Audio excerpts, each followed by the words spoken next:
우리 하나님 말씀은 에베소서 3장 7절에서 9절입니다.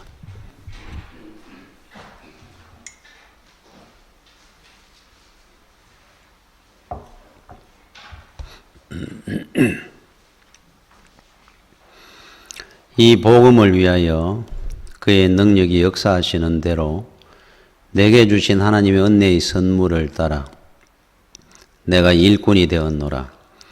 모든 성도 중에 지극히 작은 자보다 더 작은 나에게 이 은혜를 주신 것은 청량할 수 없는 그리스도의 풍성함을 이방인에게 전하게 하시고 영원부터 만물을 창조하신 하나님 속에 감추어졌던 비밀의 경륜이 어떠한 것을 드러내게 하려 하심이라. 아멘. 오늘 우리 9절에 나오는 하나님 속에 감추어졌던 비밀의 경륜, 그럽니다. 사도 바울은 본인이 스스로 말씀하기를 하나님의 뜻 가운데, 경륜 가운데 본인이 이방인의 사도가 되었다 그래요. 그래서 지금까지 자기가 살아오면서 생각해 보니까 예수를 핍박했던 일, 또 다메섹에서 주님을 만났던 일, 또 만세 전에 하나님이 선택하셔서 태 속에서부터 하나님이 나를 애정하셨던 그 일부터 쭉 인생을 돌아보니까 모든 것이 하나님의 경륜 가운데 애정되어 있었던 길을 내가 살아왔구나 하는 고백을 하는 겁니다. 그거를 쉽게 전체로 이야기해서 하나님의 경륜, 하나님의 큰 계획, 하나님의 뜻 하는 뜻이에요. 이 경륜 하면은 오이코노미안, 헬라어로 이 말은 오이코스 하는 말에서 나온 말인데, 오이코스라는 말은 집 하는 뜻입니다. 우리 일반 집. 자, 집을 지을 때 처음에 설계를 하고 일단 계획을 해가 설계도 하고, 그 다음에 이제 땅을 파는 토목 공사도 할 거고, 기초를 쌓고 기둥을 세우고 벽체를 세우고 또 이렇게 해 나갈 겁니다. 그러면서 이제 창문도 내고 문도 달고 내부 공사, 전기 공사 이런 것들을 하면서 이제 집안체를 완공을 하죠. 우리 인생이라는 집, 인생을 집으로 비유를 했을 때 인생이라는 집도 하나님의 경륜 가운데, 근데 그걸 이제 비밀의 경륜 이렇게 표현했어요. 비밀. 그러니까 하나님께서 안 알려주시는 겁니다. 하나님만 아시고 지어가는 겁니다. 나는 모릅니다, 아직. 그래서 어떤 사람은 기와집을 짓고 빌딩을 짓고 아파트를 지어서 살게 하도록 그 인생의 집을 지었는 계획, 설계, 공사 이러한 그 과정을 하나님만 아신다는 거예요. 그래서 이제 하나님의 경륜 가운데 우리 인생의 집이 지어져 가는 겁니다. 어떤 사람은 아직 이제 토목 공사 하느라고 땅을 파다 보니까 고생하고 앞이 깜깜합니다. 조금 세워졌다 싶을 때 이제 다시 지붕도 씌우고 창문을 달고 많은 공사를 해나가며 집을 짓는 것처럼. 그래서 우리가 알아야 될 것은 우리 인생 또 이 세계 역사, 우주의 역사도 하나님의 경륜, 계획과 뜻 가운데 있다는 사실을 우리가 알아야 된다, 이런 뜻입니다. 그래서 내라는 존재, 나의 과거, 현재, 앞으로 미래까지도 하나님의 경륜 가운데 이루어져 가는 겁니다. 그러면은 저는 오늘까지 살아왔던 하나님의 경륜을 어떻게 확인할 수 있느냐 하면은, 자, 제 인생을 한번 돌아봅니다. 오늘까지. 그때 이 일이 이렇게 있었고 저 일은 저렇게 있었는데 그 당시에는 그것이 실패였고 어려움이었고 고난이었는데 지금 와서 이래 생각을 해보니까 내 인생의 퍼즐들이 탁탁 이래 맞아 들어왔었구나. 그래서 오늘의 내라는 존재가 있게 됐구나. 그건 이제 확인이 된다는 거죠. 오늘까지 살아왔던 과정까지는 이제 앞으로도 하나님의 경륜 가운데 있을 거다. 사도 바울의 말씀입니다. 그러니까 그 당시의 실패도, 그 당시의 건강의 어려움도, 막 이러한 것들이 합력해가지고 나중에 보니까 오늘이라는 나의 이 인생의 집을 짓기 위한 과정이었구나. 그때는 그것이 내가 절망했고, 그걸로 인해서 낙심했고, 힘들었는데, 그러면 지금까지 우리가 그래왔던 것을 내가 인정한다면은 이제 앞으로도 그럴 겁니다. 성도에게는 낙심이나 절망이 없어야 된다고 하는 이유입니다. 앞으로도 우리는 그런 과정을 가고 결론은 합력의 선을 이루어 가시는 하나님의 뜻 가운데 되어 갈 거니까. 그리고 지금까지는 인정이 되는데 앞으로 살다 못해 그런 일이 있으면 또 우리는 또 힘들어 하는 겁니다. 하나님의 그 크신 경륜을 이해를 잘 못할 때가 있죠. 우리 박조준 목사님과 그래 보니까 그 목사님 교회에 성도 중에 한 분이 그 연탄 가게, 옛날에 이제 연탄 뗄 때 연탄 가게를 했으니까 아주 가난하게 이제 사시는 분이 있었다 그래요. 그런데, 참 더 큰 어려움은 아이들이 이제 중학교 위에 이제 딸은 고등학교 요 시점에, 아내가 암으로 이제, 세상을 떠나게 되고.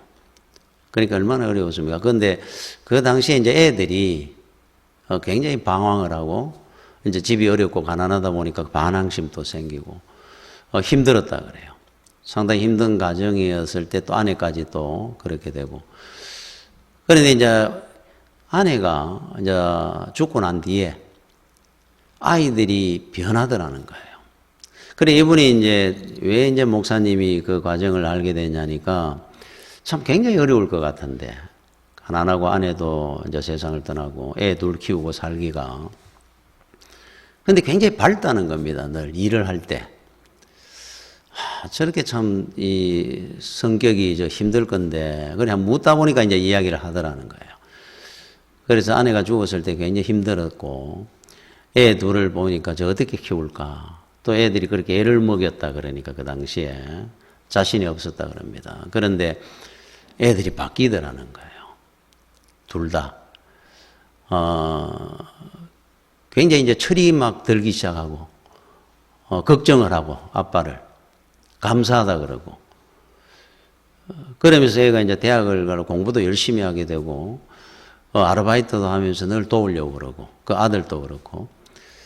그러면서 이제 늘 그럽니다. 아빠 참 고생이 너무 많은데 앞으로 우리가 호강시켜 드릴 거라고. 그걸 이래 보면서, 야, 참, 이 아내가 세상을 떠나고 이게 어려움은 있었지만은 또 하나님께서 다른 뜻으로 다른 방향으로 또 우리 가정을 살려주시고 또 이렇게 귀한 은혜도 허락해 주시는구나. 그러면서 요즘은 너무 감사하게 또 살고 있습니다. 그러다. 그게 늘 밝더라 그래요. 그러니까 우리 어느 한 면만 볼 수는 없다는 겁니다. 하나님의 뜻이 이루어져 가는데 이런 어려움이 있을 수 있어도 또 이쪽 방향으로 하나님은 또 이루어 가시는 부분도 있고. 그 빌립보서 1장 12절에 이거는 빌립보서는 옥중서신입니다. 로마 감옥에서 썼는 글입니다. 형제들아 내가 당한 일이 도리어 복음 전파의 진전이 된 줄을 너희가 알기를 원하노라. 로마 감옥에 들어가서 참 계획한 것이 로마에 복음을 전하고 싶었으니까. 그런데 은혜 가운데 로마 왔다는 겁니다. 그렇게 많은 사람들이 핍박하고 죽이려고 그러는데 오히려 호송해가지고 로마를 보내줬으니까. 거기서 이제 시위대들한테 복음을 전하기 시작했고. 참 이게 하나님의 은혜구나, 뜻이구나. 그러는 중에 소식을 들으니까 예루살렘이나 이런 데서 자기를 좋아하던 사람은 이제 바울이 없으니까 우리가 더 열심히 우리가 복음을 전하자. 바울이 없는 일을 우리가 메꾸자. 열심히 하기도 하고. 또 자기를 대적하던 사람들은 바울이라는 사람이 얼마나 큰 일이 한 것이 아니라는 걸 보여주기 위해서 우리가 더 열심히 하자. 그래가 복음을 열심히 전하더라. 그러니까 이 모든 것이 다 합력의 하나님의 은혜였구나. 그 말씀을 하는 겁니다. 그래서 하나님의 큰 경륜이라는 물줄기가 있어요. 그 속에 여러분들은 현재의 나를 생각할 줄 알아야 됩니다. 현재를 볼 줄 알아야 돼요. 그러면은 오늘의 실패도 실패가 아닙니다. 오늘의 불행은 오히려 은혜인 것도 있어요. 이 경륜이라는 것을 보게 되면은. 그래서 성도는 낙심이나 절망은 없는 겁니다. 모든 것이 은혜고 기도 응답이고 우리에게는 늘 소망이고 축복입니다, 사실은. 그 과정을 통해 우리 집은 아름답게 세워지고 있는 중이에요. 안 그러면은 하다가 지붕 덜 짓고 마는 겁니다. 그렇죠? 폐허가 되는 겁니다, 폐허. 그리고 경륜이라는 이 세계를 보고 나면은, 알면은 여러분이 문제를 보고 눈앞에 있는 어떤 사건을 보는 눈이 달라집니다, 해석이. 하나님의 큰 경륜 가운데 내가 살아가고 있구나. 이거를 여러분들이 늘 보고 기억하고 살아야 돼요. 그 시선으로 불리던 그 당나라 이백이라는 분이 있었죠. 그분 이야기를 여러분들이 알 겁니다. 상이산이라고 하는 산에 이제 공부를 하러 들어갔어요. 옛날에는 뭐 공부하러 가면 10년, 20년씩 있지 않습니까? 공부를 하러 젊은 나이에 뭐 청년이 들어가니까 얼마나 답답하겠어요. 그 산 속에 스승을 만나가지고 하고 있는데 공부를. 한 3년 하니까 도저히 못 견디겠는 거예요. 근데 도망을 나온 겁니다. 하산을 해가. 스승한테 이야기도 안 하고 도저히 여기서 더 못 살겠다 그래가지고. 그래서 내려오는 길에 어느 골짜기에 물이 줄줄 내려가는 그 골짜기에 앉아가 잠시 쉰다고 발을 담그고 잠시 쉬고 있는데 이제 다시는 여기 안 올라올 거다. 이제 더 이상 공부 안 한다고. 그런데 노인 할머니 한 분이 도끼를 갈고 있습니다. 그래서 도끼를 갈고 있구나 그러고 봤는데, 도끼를 갈라 그러면 옆으로 나를 세워서 나를 세우기 위해서 가는 건데 정면으로 해가 나를 뭉개더라는 거예요. 계속 나를 뭉개고 앉아 있습니다. 그래서 이제 묻게 된 겁니다. 할머니, 도끼를 갈면은 옆으로 갈아야 날이 세워지는데 왜 도끼를 뭉개고 있습니까? 그랬더니 그 할머니가, 나는 도끼를 가는 게 아니고 이 도끼를 나를 세우려고 가는 것이 아니라 이 도끼를 갈아서 바늘을 만들려고 합니다. 도끼를 어느 세월에 갈아가지고 요런 바늘을 만듭니까? 그래서 웃으면서, 그 도끼를 어느 세월에 갈아서 바늘을 만든다는 겁니까? 할머니가 그러는 겁니다. 포기 안 하고 계속 갈다 보면 10년이 걸리든 100년이 걸리든 언젠가 바늘이 되겠죠. 계속 간다는 게 바늘을 만들겠다는 겁니다. 그 말에 깨닫게 되고 다시 올라가가지고 공부를 10년, 20년 하고 난 뒤에 시선이 됐다 그럽니다.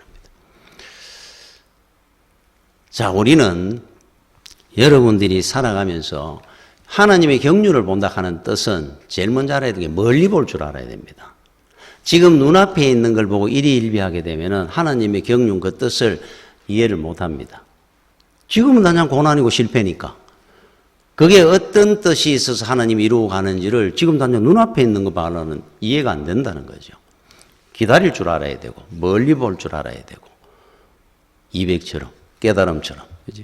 그래서 믿음의 길을 갈 때는 지금 당장 눈에 보이는 거 보고 판단하면 안 됩니다. 여러분 그 인슐린 만들었는 분 이야기를 제가 했는 기억이 나는데, 인슐린을 어느 토론토 대학에 생화학을 공부하는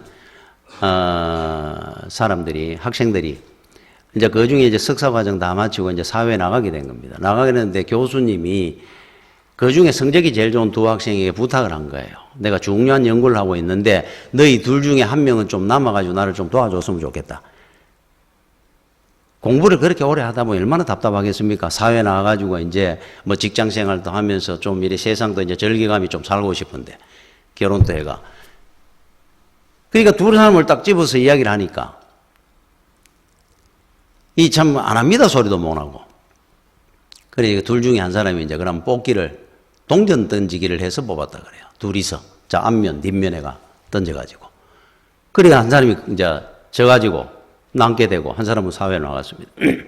나와가지고 직장 생활하고 뭐 나름대로 이제 열심히 산다고 살고 있고, 이 사람은 동전 던지기 해가지고 지는 바람에 또 연구소에 들어가가 이제 추락고 이제 일합니다. 세월이 지났습니다. 사회 진출했던 그 친구가 아침에 한번 이제 좋은 신문을 이제 앉아가 식사를 하면서 펼쳐보게 되는데 제 일면에 노벨상 받았는 인슐린을 개발해가지고 쫙 이름이 나오는데 찰스 허버트 베스트 하는 이름이 쫙 나오고 밑에 인슐린 개발 노벨상 수상 탁 나오고 깜짝 놀란 겁니다. 자기 친구입니다.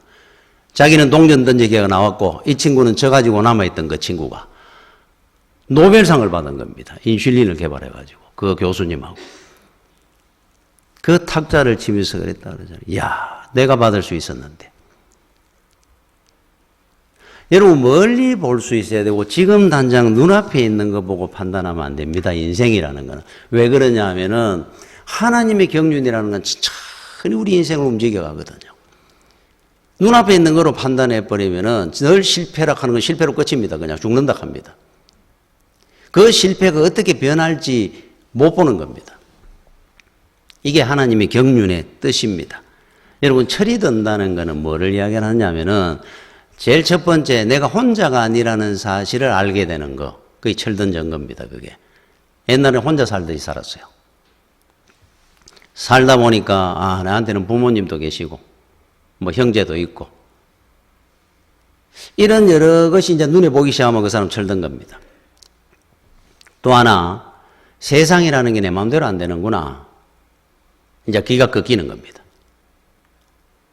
마지막으로 하나님의 어떤 큰 힘이 내 인생에 작용하고 있구나. 내 살아왔는 과정들을 이래 보니까 그때 그런 일들이 내가 결정한 것이 아니었구나 하는 것을 느끼기 시작합니다. 그 사람이 이제 철드는 거예요. 여러분 세월이 갈수록 나이 들수록 제일 먼저 느끼는 게 뭐냐. 내 인생 내 혼자 사는 게 아닌구나 하는 걸 깨닫게 됩니다. 제 아버님이 한 90일이 되셨을 때 저한테 한번 그 이야기를 하시더라고요. 그 일제시대 때부터 사셨다 보니까 그 어려운 그 뭐 일들이나 과정이 얼마나 많았겠습니까? 내가 이제 예수를 믿으니까 이제 알았는데 내 인생을 내 혼자 이래 살아온 게 아닌 것 같아. 분명히 하나님께서 내 인생이 그 당시에 이렇게 살도록 하셨고 이렇게 막아주셨고 내가 안 그러면 여러분 죽을 일이 있었을 것 같은데 그때 어떻게 그걸 피했는지 그 길을 가게 결정을 하게 됐는지 그건 내가 한 거 아닌 것 같다. 맞습니다. 여러분 인생 우리는 생각할 때 내가 결정하고 내가 판단하고 하는 것 같죠. 여러분 세월 지나서 한번 돌아보십시오. 그거 분명히 내가 한 거 아닙니다. 그럼 그거 누가 했다는 겁니까? 하나님이 해가시는 겁니다. 하나님이 여러분 인생길에 작용하고 있는 겁니다. 젊을 때는 잘 모릅니다. 철들기 전에는. 또 하나는 빚진 자라는 겁니다. 우리는 늘 은혜 가운데 사는 겁니다. 하나님의 은혜와 도우심, 또 사람들의 은혜, 도움. 지난주에 제가 말씀했지만은 마틴 루터가 이 베르다임 베테르 나는 거지다 라고 표현한 것처럼 얻어먹고 사는 겁니다. 우리 인생은. 내가 잘나가지고 내가 뭐 큰일하고 그래서 내가 이 교회를 위해서 내가 하나님을 위해서 이런 일을 해냈다 저런 일을 했다 안 그렇습니다. 사실 하나님의 관건적인 은혜였어요. 기도원을 보십시오. 다니엘을 보십시오. 사드락 메삭 아벳느고나 이사야나 사도 바울을 한번 보십시오. 우리는 오늘까지 은혜 가운데 사는 겁니다. 부르신 그분이 우리 인생을 각각 책임져 오신 겁니다. 그 능력과 은혜 가운데 온 거지. 여러분 달이라는 거는 발광체가 아닙니다. 반사체입니다. 태양빛에. 그래서 우리는 달을 보면 겸손함을 느낍니다. 볼 수 있잖아요. 얼마나 아름답습니까? 그 밝은 빛이. 모양이 바뀌어져 가면서. 그지? 태양은 바르게 바라보지 못합니다. 그 여러분들의 인생은 우리가 하나님 앞에 늘 달처럼 겸손하게 가야 되는 이유입니다. 은혜 아닌 것이 어디 있으며 그때 그 상황이나 그 실패가 그의 나의 건강의 어려움이라는 것이 나중에 여러분 세월이 가보면은 그것 때문에 내가 복받았구나 하는 일들이 왜 일어나느냐 하면은 하나님의 큰 경륜이라는 건 은혜와 복이거든요, 사실. 그래서 합력하여 선을 이룬다 그러지 않습니까? 우리를 복된 길로 끌고 갑니다. 워낙 큰 물줄기가 지구가 자전공전을 우리가 못 느끼는 것처럼 그 인생길을 끌고 가서 그런데 나중에 세월이 지나서 보면은 고백하게 될 겁니다. 여러분, 그 세계적인 부호의 어떤 일본의 내셔널 하는 상표가 있지 않습니까? 그 냉장고도 나오고. 그 당시만 해도 아마 내셔널 하는 그 일본의 그 상표를 가진 그 기업이 세계 그냥 최고의 그 기업이었어요. 그 창업주가 누구냐면 마스시다 고노스케 하는 분인데, 이분이 나이가 많아졌을 때 인터뷰를 하는데 이런 말을 했습니다. 어떻게 그렇게 돈을 많이 벌었습니까? 물었어요. 이분이 이렇게 이야기하는 겁니다. 나는 세상에 태어나면서 하늘로부터 3가지 특별한 혜택을 가지고 태어났습니다. 여러분, 하늘로부터 특혜받은 인생이라는 겁니다. 자기가 이렇게 돈 많이 벌게 된 이유가. 그럼 우리는 어떻게 생각합니까? 야, 금수저모양이구나. 집안 좋고 머리가 좋다든지 본인이 뭐 뛰어난 뭐 어떤 거를 환경이나 조건을 갖고 태어났구나. 근데 이분이 이렇게 이야기하는 겁니다. 3가지 특혜가 있었는데 그 중에 하나가 집이 너무 가난해가지고 몸을 잠시도 안 움직여 갖고는 한 끼 밥을 못 먹었다는 거예요. 아침 잠을 제대로 자본 적이 새벽에 일어나는 겁니다. 뭔가 해갖고 일을 해야 아침 밥이라도 먹고 사는 겁니다. 집에 부모님이 자기 숟가락 입에 안 떠넣어줬다는 거예요. 너무 가난한 집에 태어나가지고. 그러다 보니까 그 부지런함이 평생 내 몸에 배어있다 그럽니다. 둘째는 너무 내가 몸이 약하게 태어났다는 겁니다. 몸이 약해가지고 늘 몸살나고 아빠 몸져 눕고 이런 걸 갖다가 태만하며 살았는데, 그러다 보니까 평생에 건강에 자신이 없다 보니까 건강관리를 너무 평생을 잘하고 살았다 그래요. 남보다 털 냉수 마찰도 하고. 그래서 이분이 더 오래 산 겁니다. 또 건강관리하느라고 뭐 술이든 뭐든 이런 걸 절대로 안 했는 거예요. 그래서 몸이 약하게 태어난 혜택을 받았다는 겁니다. 자기는. 3번째, 공부를 못 했다는 거예요. 초등학교 4학년까지 나온 분이에요. 공부를 못 했다 보니까 다른 사람 앞에 자기 이야기를, 자기 주장을 한번 제대로 못 해봤다 그럽니다. 남의 이야기를 늘 들어, 내보다 많이 배운 사람들이니까. 저 비서도 내보다 훨씬 공부 잘했는 사람이니까, 많이 하고. 그러니까 늘 물었다는 거예요. 너는 저거 어떻게 생각하느냐? 너는 이걸 어떻게 보느냐? 자기는 공부를 못했으니까. 제대로 배운 게 없으니까. 세월이 지나 보니까 내가 거부가 돼 있더라. 그래요. 그래서 남보다 나는 특별한 혜택 3개 받은 것 때문에 나는 부자가 됐습니다. 우리는 예수를 믿는데, 그분은 예수를 안 믿는데도 특별히 혜택 3가지 받았다 그러면서 집 가난했는 거, 몸 약한 거, 공부 못한 거, 이것 때문에 나는 부자가 되고 성공했습니다. 참 이런 이야기를 참 대단한 사람들한테 듣다 보면은 예수 믿는 사람으로서 오히려 부끄럽습니다. 우리는 이게 낙심거리가 되고 시험거리가 되고 늘 이것 때문에 기도를 하는데, 이분은 그걸로 감사하고 산다 그러잖아요. 혜택이라 그럽니다. 혜택. 자, 여러분들이 그분처럼 최소한 안 믿는 사람도 그러는데, 믿음 가지고 사는 우리가 지금 당장 눈에 보이는 어려움이 하나님이 주신 나한테 은혜입니다. 특혜입니다. 이거라도 여러분이 느끼고 볼 수 있는 길은 경륜을 알아야 돼요. 경륜. 하나님이 나한테 주신 경륜의 세계. 합력의 선을 이루고 가시는 그 뜻. 그러면 전부 은혜 아닌 것이 없고 복 아닌 것이 없을 겁니다. 우리 또한. 그 곽선희 목사님이 미국 유학을 1960년대 갔다 그러니까 1960년대에 유학 간 사람이 얼마나 있습니까? 그 당시에 유학 갔다 오면은 뭐 전부 이 나라의 지도자 되고 할 시절에. 근데 유학을 갔으니까 특별한 혜택을 받은 사람들 아닙니까? 국가로부터 뭐 학교로부터 장학금 돈 한 푼 없는 사람들이. 갔는데 거기 같이 미국 가가지고 한국인으로 청년 한 명하고 같이 있게 됐다 그래요. 이제 이 청년도 이제 뭐 결혼해가 얼마 혼자 오고 자기도 이제 결혼.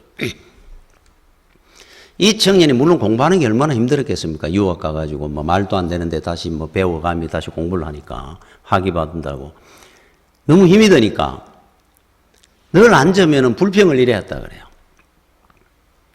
나는 전생에 무슨 죄를 지어가지고 이렇게 미국까지 와가 이 고생을 하고 살아야 되느냐고 그 불평을 늘 입에 달고 하더라 그래요.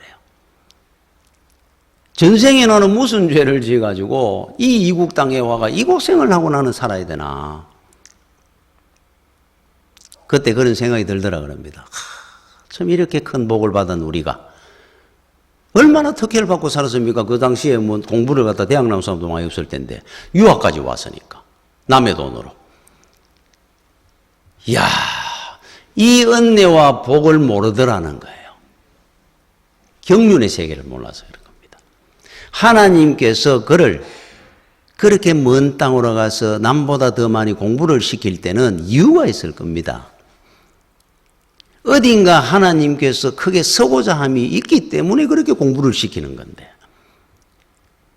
그리고 곽선희 목사님은 그걸 아니까 이런 특혜를 은혜를 주신 하나님을 위해서 보답하기 위해서 더 열심히 공부하고 또 공부한 걸 가지고 이 나라에 와가지고 많은 일을 했지 않습니까?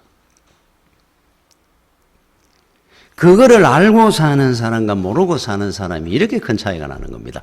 같은 혜택을 받아도 감사할 줄 모르고 눈앞에가 단장 힘든 것만 이야기하는 힘든 것만. 공부하는데 고생하죠. 그 뒤에 있을 은혜가 얼마나 클 건데.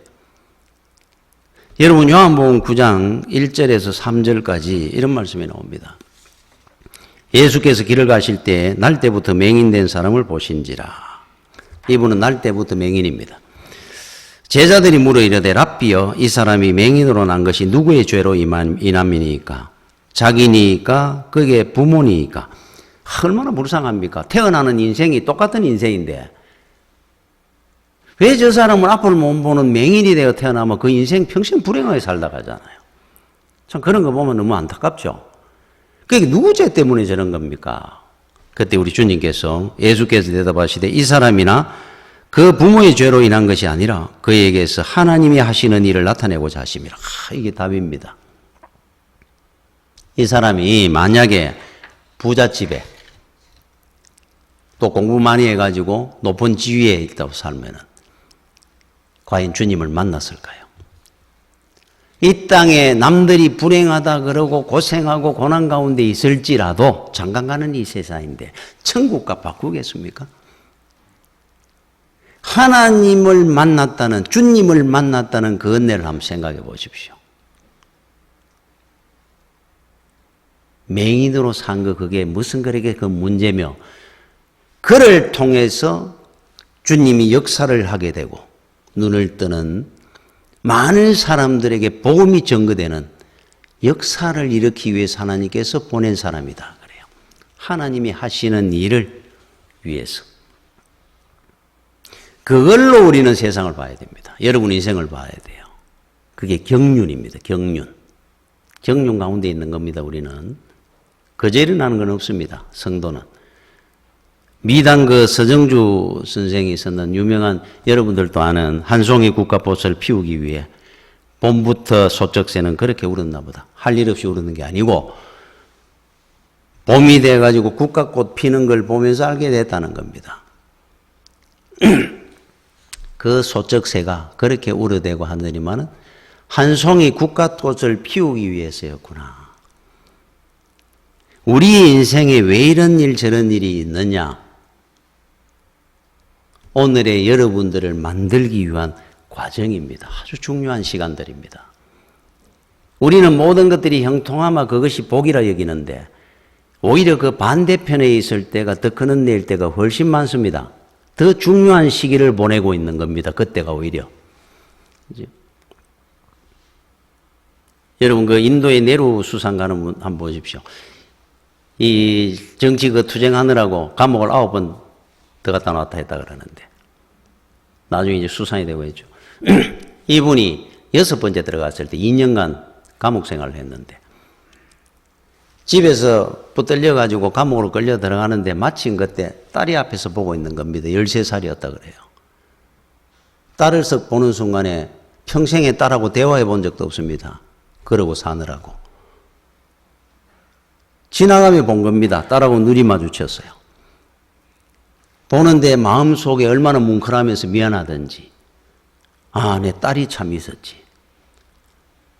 제가 어떻게 나가지고 어떻게 자라가 13살이 돼가 이제 중학교 갈 쯤 됐으니까 한 번 또 이야기 한 번 제대로 한 적 없고 밥 한 그릇 같이 먹어본 적이 없는 것 같아요. 너무 미안합니다. 그때서야 이래 보게 된 거예요. 이제 감옥을 갔습니다. 가자마자 계속 딸이 눈에 밟힙니다. 다른 일보다. 딸한테 너무 미안한 거예요. 쟤는 얼마나 불행할까. 아빠라고 있는데 말 한 번 제대로 못 해보고 얼굴 한 번 제대로 늘 감옥 들락더라. 그때부터 딸을 위해서 뭔가 해줘야 되겠다. 할 수 있는 게 뭐 있으면 감옥에 돌아가. 편지를 쓰기 시작했어요. 편지를 씁니다. 딸에 대한 사랑의 표현도 쓰고 또 자기의 국가관도 쓰고 인생관도 쓰고 자기의 신념도 써가면서 어떤 날은 5장도 보내고 어떤 날은 2장도 보내고 어떤 날은 20장도 보내고 매일 옵니다. 이 딸은 매일 아빠의 편지를 봅니다. 13살, 14살, 15살. 얼마나 중요한 시기입니까? 대화는 한번 제대로 못 해봤지만 그를 통해 아빠를 알게 되고 국가관도 가지게 되고 신념도 배우게 되고 그러고 난 뒤에 다시 나오게 되고 수사에 되고 세월이 갔습니다. 1966년에 인도의 여자 수상이 하나 나옵니다. 인디라 간디 수상이라고 여러분 잘 알 겁니다. 네루 수상의 딸입니다. 오늘까지 어떻게 그렇게 훌륭한 사람이 됐느냐? 우리 아빠가 2년간 감옥에서 나한테 보내준 그 편지가 나를 만들어냈습니다. 자기도 그 당시에 어린 나이에 그 사춘기 때 확실한 자기 주관도 없이 살 때 아빠가 만들어줬다는 거예요. 그래서 네루 수상이 글을 보면 그 뒤에 그런 글이 나온다 그래요. 내 인생의 가장 중요한 시기였고 보람이었고 행복한 시기가 2년의 감옥 생활을 하면서 내 딸한테 편지 쓸 수 있었던 거. 그리고 내 딸이 저렇게 훌륭한 사람이 됐다는 것이 나는 제일 행복하다. 여러분들에게 할 일이 뭐가 있습니까 지금? 하나님의 경륜을 보는 사람은 내 일을 압니다. 지금 내가 무엇을 해야 될지를, 어떻게 내가 살아야 되는지를, 무엇을 감사해야 되는지를 알게 돼요. 하나님의 경륜의 세계를 모르면은 이거를 모르게 되는 겁니다. 왜 살아야 되는지, 단장 눈에 보이는 것으로 원망하고 불평하고 내일을 모르니까, 하나님이 뭘 하시고자 하는 일을 모르니까. 이게 하나님이 경륜이 주는 은혜입니다. 은혜.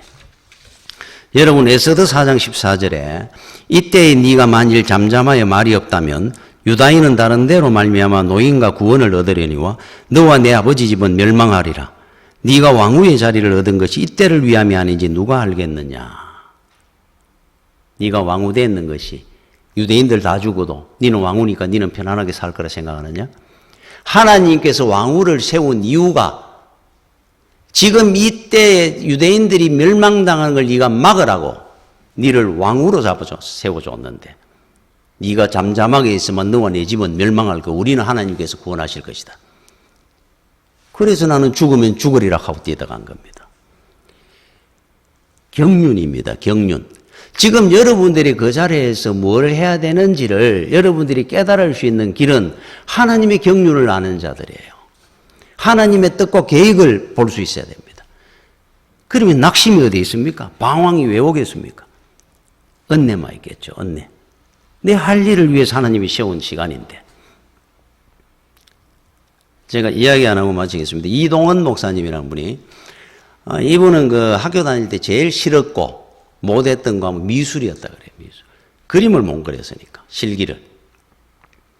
그러다 보니까 늘 중하위 필기 시험으로 좀 버티가지고 그래도 중하위권 정도는 버티고 있었다 그래요. 그러니까 뭐 그림 그리면 이건 뭐 빵점입니다 거의. 한 번은 중학교 2학년 때인데 판화를 했다 그럽니다. 판화. 이제 파는 거 조각칼로. 아예 받아놔 놓고 뭘 팔지 자신도 없고 이제 앉아 있는 겁니다. 멍하이. 그래 옆에 친구들 하는 게 내 구경하고, 야, 이걸 어떻게 해야 돼? 근데 친구 중에 하나가 정말로 그림도 잘 그리고 뭐 그런 재능이 있는 친구들이 있잖아요. 자기 걸 금방 다 하고는 이래 보다가 아무것도 못하고 앉아 있으니까 내가 해줄까? 좀 해줘. 그런 거예요. 이 친구가 쫙 학을 봤는데 쫙 이래 서 있는 학을 봤는데 따라갈 듯 정도로 그렇게 잘 봤더라 그래요. 얼마나 재능이 있는 친구. 이야, 고맙다 그러나 놓고는 턱 생각이 나는 게 이거 큰일 났네. 이렇게 잘해버리면은 너무 잘해버려가지고 어느 정도로 좀 해줘야 되는데 이 선생님한테 내면 선생님 분명히 알 건데 내 못하는 거를 야 이거 큰일 났다 이거 걸리는데 가슴이 두근반지 너무 잘해놔가지고 이 친구는 그냥 하듯이 했는 건데 이제 시간이 돼가 이제 제출을 했습니다. 차례차례 이제 불러가지고 점수도 매기고 구중도 하고 자기 차례가 돼가 이제 뭐 걸린 거니까 이거는 만 봐도 뭐 선생님은 알 거라 생각해요. 그런데 이래 한참을 이래 보시더니 그래서 고개를 들리면서 아 이거 네가 한 거 맞아? 이래 물을 줄 알고 가슴이 두근반 수건에 고개를 푹 숙여가 있는데 웃으며 그러시더라는 거예요. 야 군뱅이도 구르는 재주는 있다 그러더니만 그림은 그렇게 못 그리는 놈이 판화는 또 이렇게 잘하네. 웃으면서 가만히 있으니까 너 잘했어. 그래가지고 중2 때만 미술을 거의 만점을 맞았다 그래요. 그 친구가 해줘가지고. 그런데 세월이 갈수록 그 선생님이 생각이 난다 그럽니다. 분명히 아셨을 텐데. 내가 그림도 못 그리는데 뭘 판화를 그리 잘하겠어. 눈 감아 주셨는 모양이구나. 그러면서 하는 그 글에 이런 사 나왔습니다. 만약에 구원을 미술 점수로 구원을 하나님이 하신다면 나는 무조건 탈락이다. 판하든 그림이든 미술을 가지고 천국을 가도록 결정을 하신다면 나는 무조건 탈락이 될 거다. 그 대신에 방법이 하나 있다면 내 친구가 내한테 해줬듯이 만약에 그림을 그리는데 그림 잘 그리는 사람이 화가가 나는 붓만 지고 있게 해주시고 자기가 다 할 수는 없으니까 그거는 내가 봐도 나는 붓만 들고 있고 내 손을 잡아가지고 싹 그려준다면은 나는 또 만점이 돼가 구원을 받을 수 있겠지. 단 내가 해야 될 것이 하나가 있다. 그게 뭐냐면은 힘을 빼는 거죠. 만약에 내가 어떻게 해보겠다고 힘을 딱 주는 순간 그림은 망치게 될 것이다. 그분한테 맡겨야 되니까. 얼마나 잘 그릴 건데 내가 뭐 한번 그려보려고 힘주기 시작하면 엇갈리게 되고 그림은 망치게 될 것이다. 그래서 우리 인생의 그림을 최고의 화가가 되시는 하나님 앞에 맡기면은 만점으로 나는 구원을 받게 될 것이라. 이래서 나왔어요. 맞는 말입니다. 경륜 가운데 있습니다. 하나님께서 우리를 이끌어 가시는 그 경륜의 최고의 복된 길로 우리를 인도해 갈 겁니다. 반항하면 안 됩니다. 내가 이렇다 저렇다 할 거 없습니다. 주님께서 내 뜻대로 마옵시고 아버지 뜻대로 하여 주옵소서. 바로 그 말입니다. 하나님의 경륜 가운데 은혜를 감사하고 살아가는 여러분들이 되시기를 축원합니다. 기도하겠습니다. 주의 은혜를 감사를 드립니다. 항상 은혜 가운데 함께 하시고 지켜주시고 영원히 복된 길로 인도해 가시는 하나님의 그 크신 경륜 가운데 우리 인생이 있음을 알게 해주셔서 영원히 복된 길에 순종하며 믿음으로 따라가는 주의 성도들 되게 하여 주시옵소서. 예수님 이름으로 기도드립니다. 아멘.